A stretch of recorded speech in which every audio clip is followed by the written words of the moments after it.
Okay, looks like we are live. Yeah, Jack's there the it is. host, but I'm going to introduce, as it was my computer doing the weird thing, I'll just say sorry that it was not timely. Facebook's different than YouTube. I'm still trying to figure out how it works. Let me hand it over to the host. Hello, welcome to Deleted Scenes, where we get to talk about some of the things that didn't make the cut in our sermons, and typically that doesn't be Pastor Matt sharing some of the things that he researched and some of the things that didn't make the cut for his sermon. But without further ado, let's get into the questions. Don't forget, I remind you of this every week, but I want you to remember that you are able to comment and ask questions to Pastor Matt or to Pastor Jack, me. I don't know why I just refer to myself in third person, but you're able to do that. So, the first question I have for you is, have you ever been bitten by the terms and conditions when you just gloss over them? And if you haven't personally, do you have any good stories as to someone that has? Not to my knowledge, have I ever been affected by the terms and conditions. I don't know. My information might have been sold secretly, and I didn't know, or something like that. Yeah. My wife told me a story from her marketing class. She was in or not marketing, but she was in a class in college, and the professor was had done a lot of advertising, and he had been in charge of an advertisement. I don't remember the ad, but apparently there was a car ad with like chipmunks in it, like a series of ads. And at one point, they put in the fine print of one of those ads, the last always has all that text. It said in there, if you call one of our dealerships and do your best chipmunk impression or whatever animal it was, we will give you a free car. And they got 0 calls. Wow. Yeah, so really all of America got bitten by that one because everybody could have gotten free cars if they had read the fine print at the end of the car commercial. Not that you can actually read that. I'm pretty sure they make it small enough so that the resolution of your TV can't show the real letters. Yeah. That's probably not true, but Oh, wow. yeah, so that's one. Now I feel cheated. That's Yep. Yeah, well. How has studying for this sermon and sermons previously given you kind of a new appreciation of the tabernacle? Because I know this is the way you've kind of described it is, people they do the year-long Bible reading plans because they want to read the Bible in a year, and then they reach the point of the tabernacle, and it's kind of like it describes it in such detail that's like that's the point where they kind of stop. But how has this studying for this sermon and studying this topic in general, how has that given you a new appreciation for the tabernacle? So this sermon actually kind of went the other way around. That in previous studies, I developed a passion for the tabernacle, and that's why I ended up doing this series, is because of previous studies. So the study for, really the study for this sermon has been years in the making because I've been essentially what happened was I was reading books about the things I was interested in, the things that are more interesting, and the authors, the scholars kept pointing back to things in the Old Testament. And that's what got me interested in thinking through that again and seeing the whole Bible linked together. And so, a lot of recent trends in scholarship have been around better understanding the Old Testament. And so, as I started to get little bits of these other views of the Old Testament or other ways to read it and find out more about those details, it just became more and more interesting to me. It's actually something where you have to, and other people might be experiencing this too, is why the sermon kind of comes at the same things, the series comes at the same thing from multiple angles. It's kind of like a puzzle where all the pieces have to fit together for you to see it. So you get a little bit here and a little bit here. And just the more I've read about it, the more excited I've gotten about seeing the Bible really fit together. Yeah. So if you could, it kind of leads into my next question. You talked about on Sunday, you kind of a precursor to your sermon was like, hey, I'm going to nerd out a little bit about this. Are you ready for that? And everyone answers yes, and then you nerd out about it for a bit. What was it like? What was your thought process kind of like throughout the week of preparing your sermon, and like, was it exciting for you just seeing these different connections and just what was going through your head as you prepared this sermon? It was not exciting at all writing this sermon, as you know, because you witnessed this from across the hall. I spent about 3 of the 4 my 4 office days bashing my head against the wall, hoping a sermon would come out. Mainly because, I mean, like I said, I studied through all this. I taught it to my youth group. I actually built a Lego replica of the tabernacle to demonstrate it to them and stuff. And I was really passionate about it. But in terms of fitting the series together, it was difficult to. I was actually planning on talking about the golden calf, which is what we're going to start talking about this week. That one sermon that I spent 3 days trying to write has now turned into 3 sermons. Because in order to really understand the golden calf and what's happening there, you have to understand the tabernacle. And we misunderstand what's happening with the golden calf because we don't really realize what God is doing with the tabernacle. So we're talking about the tabernacle this week, and we're talking about last week, and we were talking about the golden calf this week, and then next week we're going to talk about how God responds to the golden calf.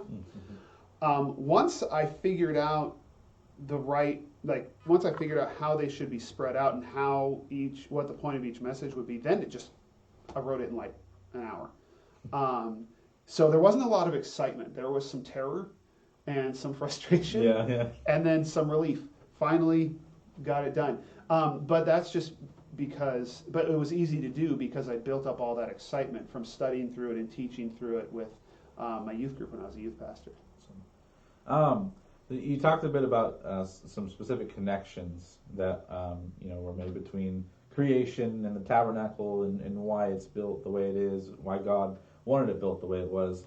What connection to you was most exciting? What just do you look at and like, wow, like that's such a cool connection? Because I know like sometimes when we connect things in our brain, it's like, ooh, wow, stumbled across gold right here, Yes. So what was that moment for you? I think there's 2. One is more serious than the other. The first one is, I think for me, it's realizing what the priest is actually doing. Christians, we're going to talk about this more in the next few weeks, Christians tend to focus on the altar, which is outside the tabernacle, as the main place where things happen.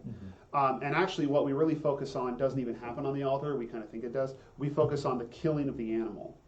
And like the animal dying atones for our sins. Like the animal dies so we don't have to, and that's kind of as far as we go. And we don't really have much, we don't think very much about the tabernacle and what's going on in there. So to realize that when the priest goes into the tabernacle, he is doing the work, he's being Adam, he's caring for the Garden of Eden in God's presence. To me, that was a really big oh, now I understand why the tabernacle matters. Because I just didn't really have a sense of that. To me, the altar mattered. And that was it. And so that was a big one for me. The other one, this is a little bit funnier, is realizing I have a theory. Nothing of what I'm about to say would I actually preach as fact, but it's a theory that the forbidden fruit in the Garden of Eden was a pomegranate.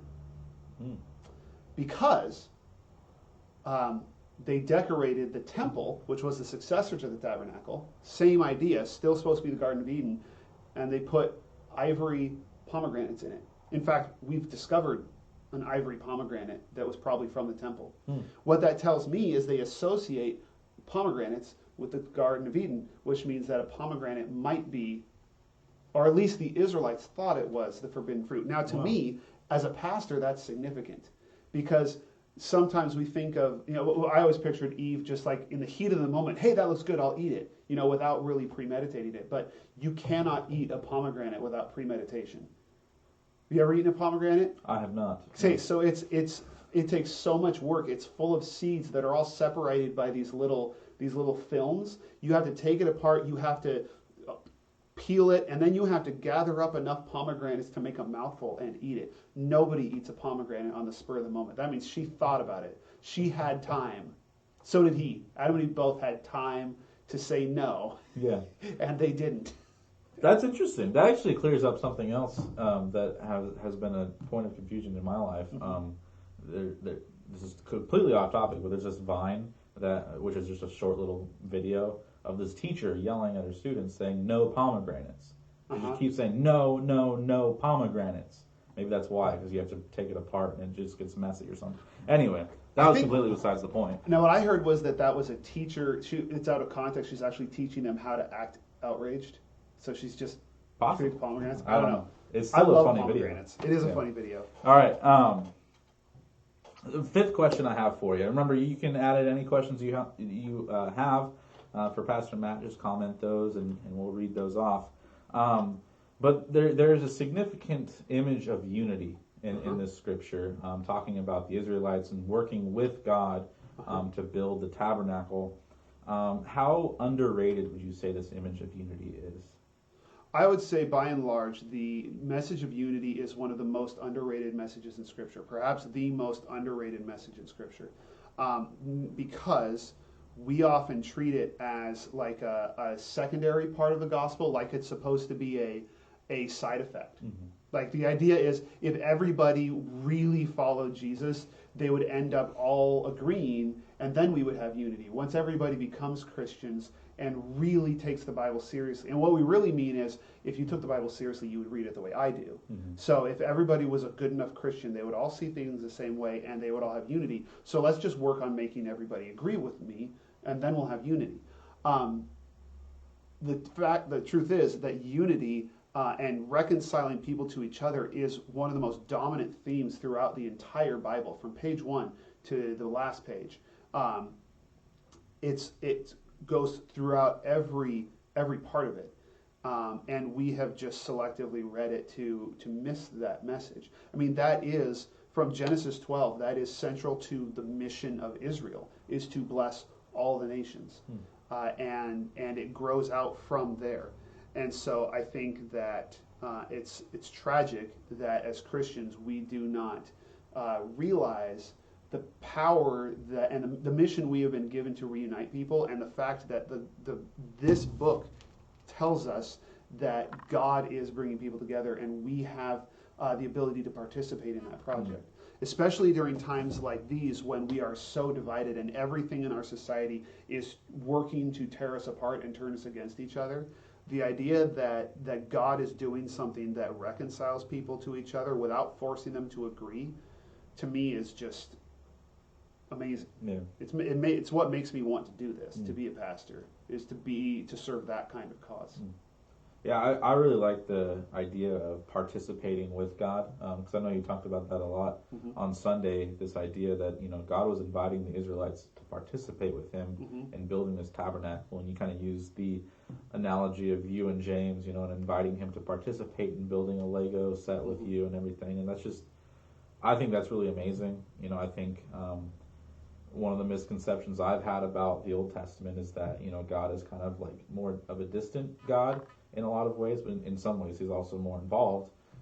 But he is God, and then there's the people, and it's just kind of like this separation, and God kind of governs them however he wants to. But the idea that he participates with them in something and invites them to participate with them is just, I think it's amazing. So anyway, there's going to be another aspect of that for me kind of shatters my preconceptions about a distant God, which is that in the tabernacle we see God. He wants to come and live with them, and be as imminent as he can be. The opposite of distant. He wants to be right there among them. And then this week we're going to talk about how Israelites messed that up. And in the next week we're going to see God have a strong emotional reaction to that. Because he is among them and emotionally invested in them. And we don't talk about that side of God very much, but you can't make sense of the next stage of the story without the idea that God is emotionally invested in this partnership. So it really is like a family or a marriage or parents and children. Like it has that emotional power to it for God. All right. So. The next question I have is a little bit it's not super theological. It's kind of more an opinion of what you might have. Okay. I'm curious what you think the Egyptians might have felt just in this time, because they know what has happened in the past, right? God brought the Israelites out of Egypt. They're no longer slaves, and then they come back and they ask, like, we want your gold and your silver. Like, can we have your gold and your silver? And the Egyptians give it over to them to build the tabernacle, and God kind of influenced that situation. What do you think is going through their heads at this time? as you're asking that question, I realized exactly where my point of reference for that.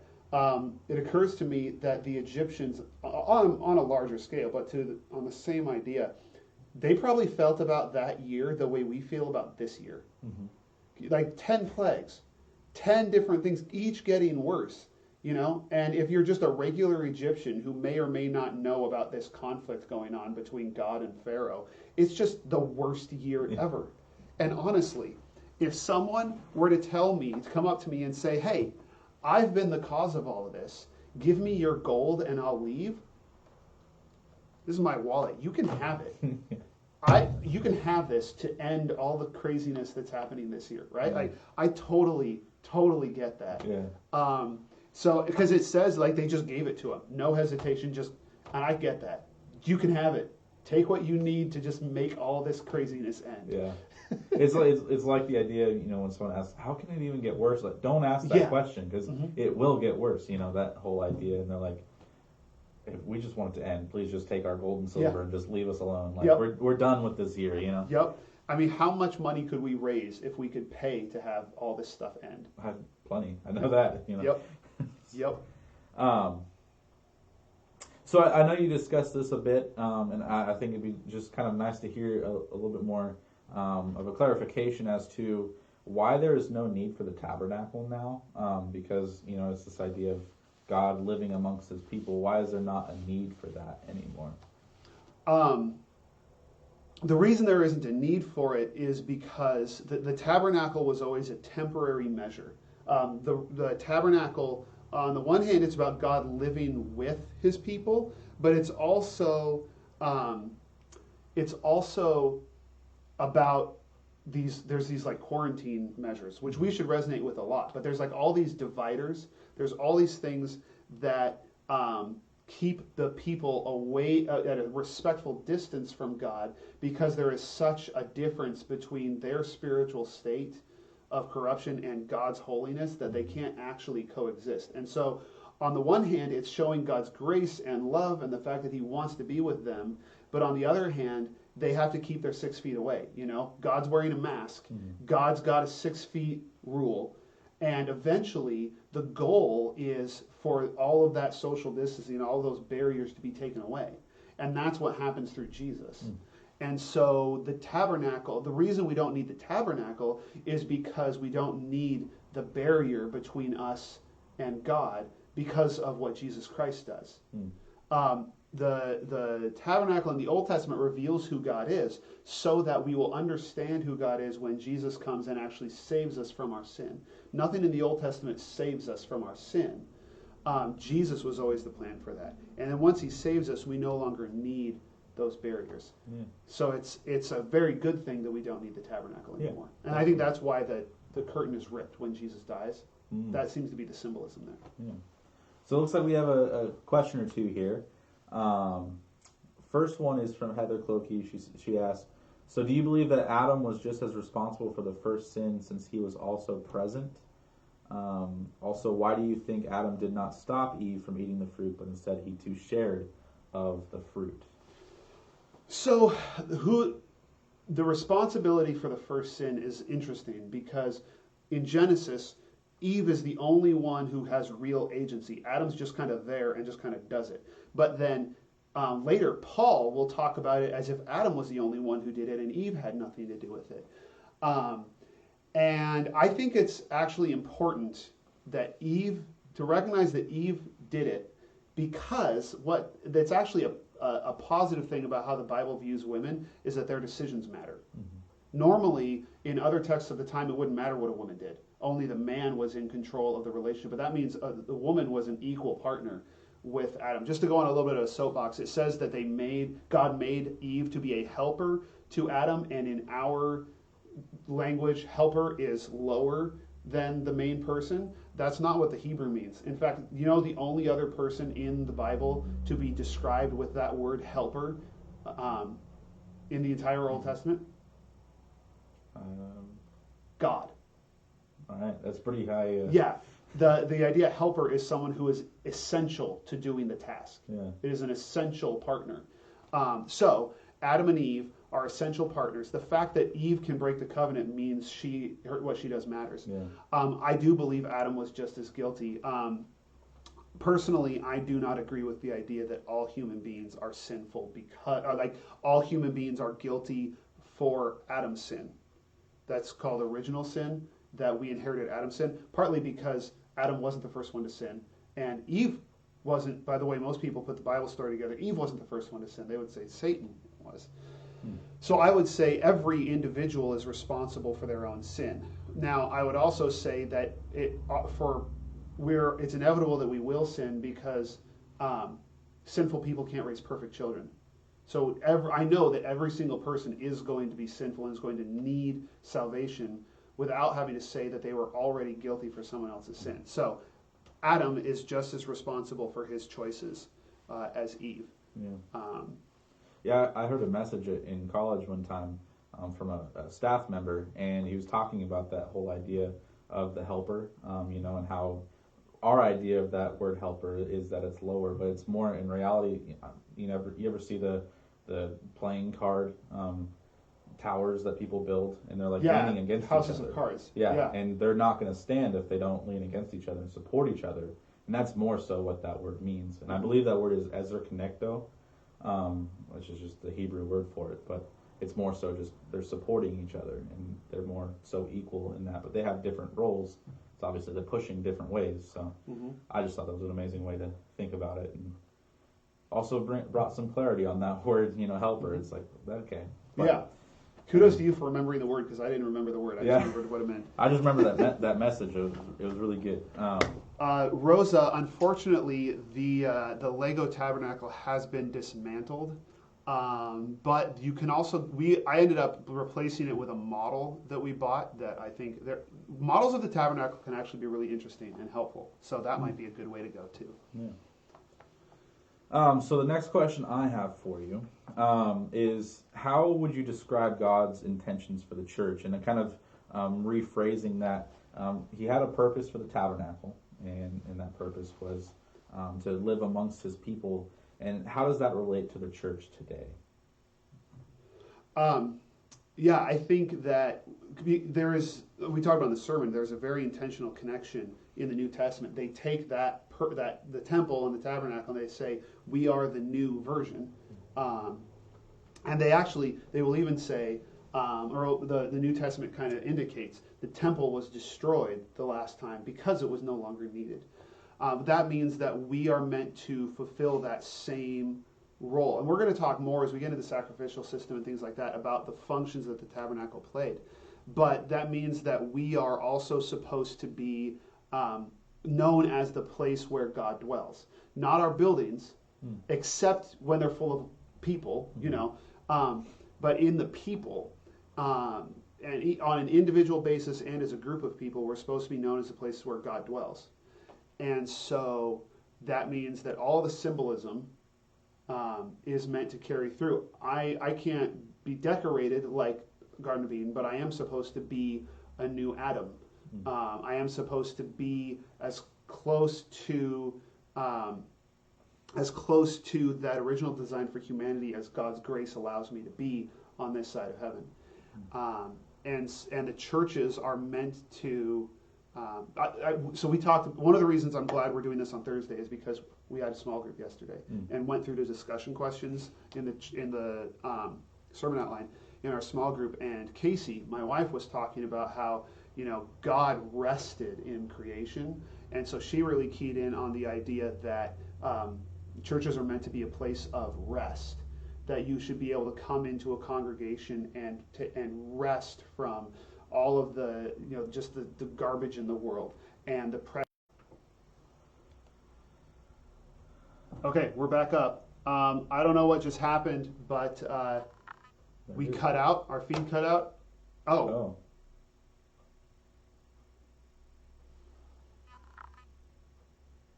Strange.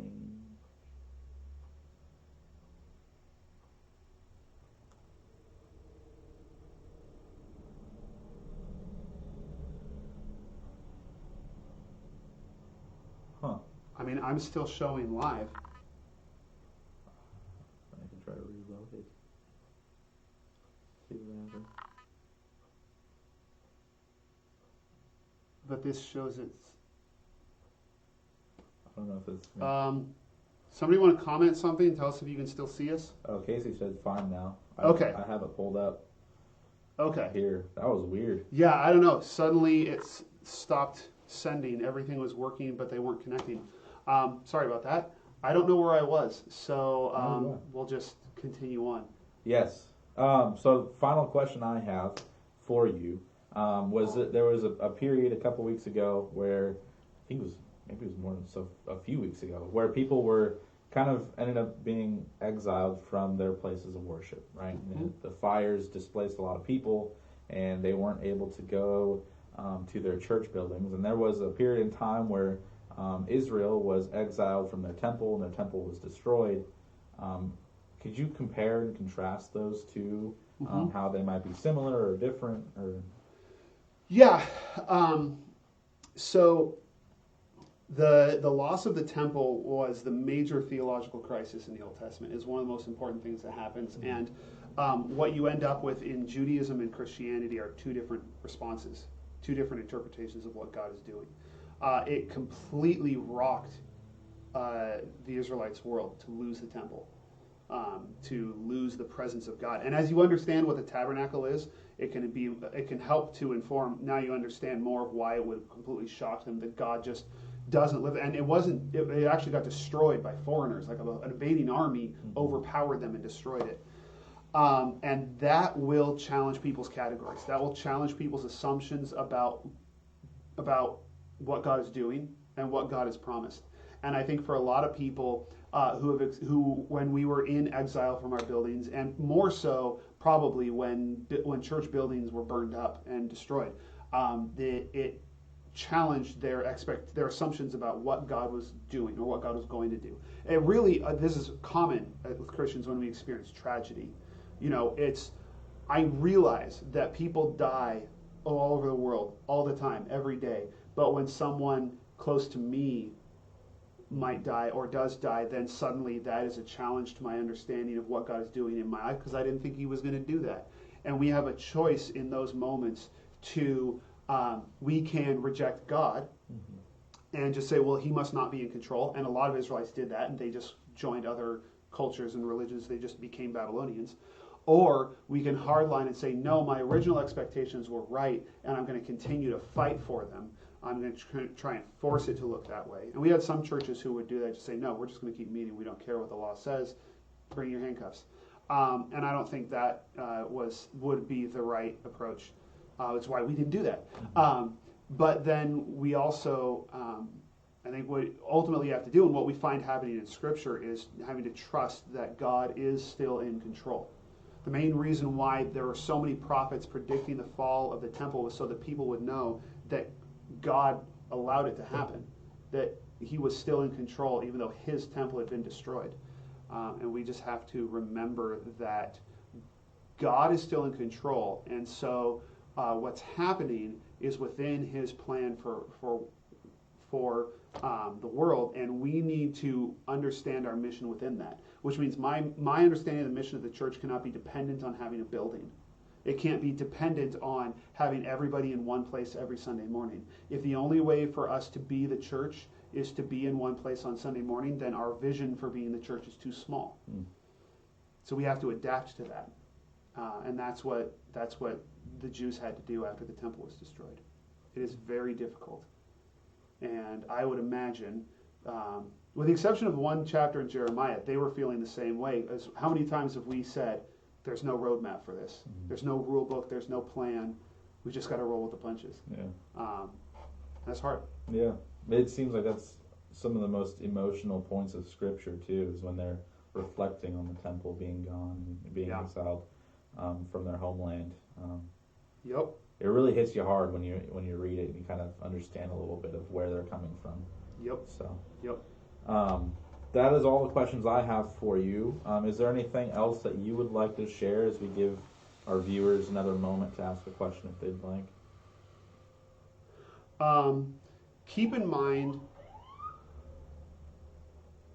police are here. Yeah.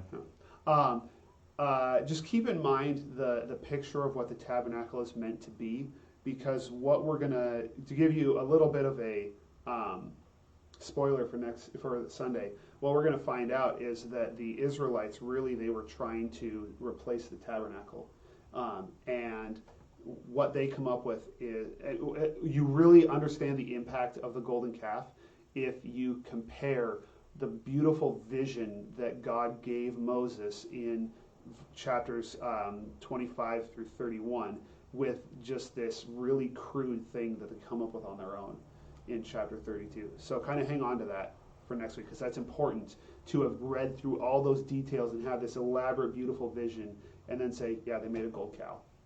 Like, that's a pretty stark contrast. Yeah. All right. Well, I think that concludes our deleted scenes for the week. I don't know why I feel like saying this, but if this post gets 10,000 likes by next week, I will eat a very hot chip. A very hot chip? Yeah. Like microwaved hot, or like like a super spicy chip. You know, like the one chip challenge type deals. You know. Can we do something a little bit more manageable? Like if we get. That's why I felt like 10,000 was safe. I was like, I'm not gonna have to do that. But how about we could set a goal and like eat something really hot, and we could both do it. I'd do that with you if we set a goal. All right. What do you think the goal should be? I don't know. You want views or comments? No, comments I could just repeat over and over again. Yeah. Clearly, this is something we should have planned before we went on air. Yeah. I don't know. I just started thinking about it. I was like, that might be kind of fun. And I don't know what our usual viewership is. How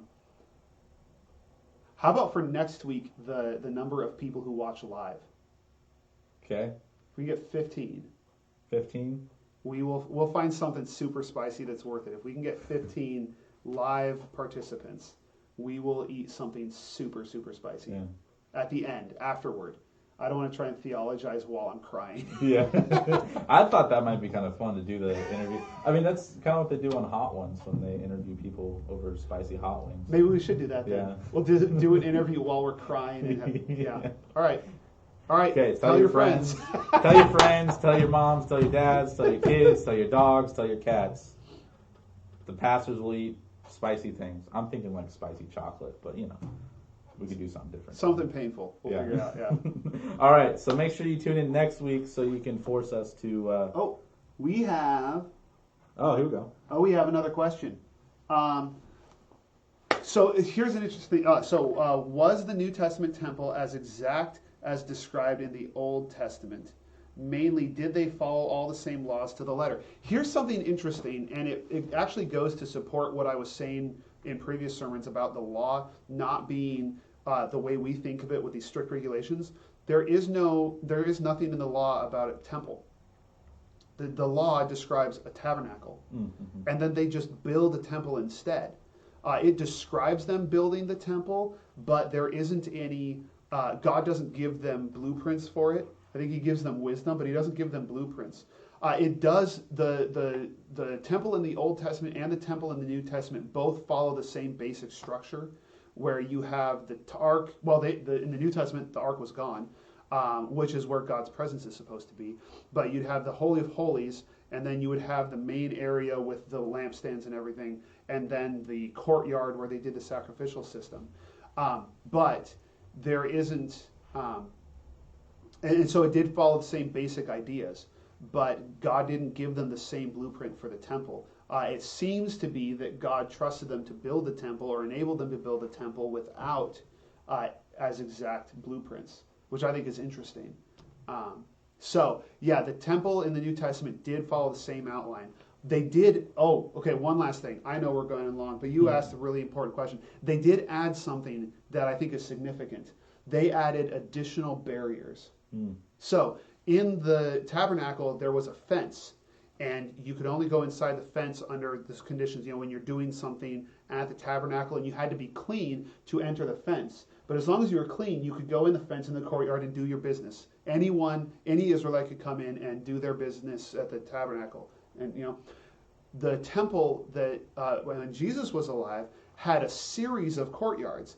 They had the courtyard of the Gentiles, which anyone could go into, and then the courtyards were named after who had to stop there, because then you'd have the courtyard of the women, because all Jews could go into the courtyard of the women, but the women couldn't go any further. then you had the courtyard of the men, then you had the courtyard of the Levites. So they created all these barriers to keep people out, the wrong kinds of people. And so you can see in the modifications they made that they departed from the idea that God had for the temple.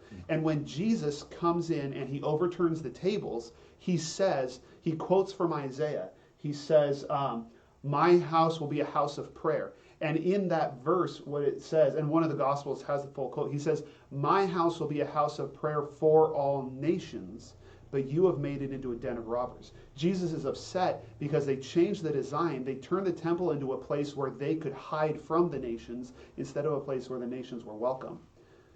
So that is a very significant difference, and it's the main reason why Jesus essentially brings judgment on the temple in the Gospels. So, excellent question. Yes. Yeah, I hadn't even thought about that.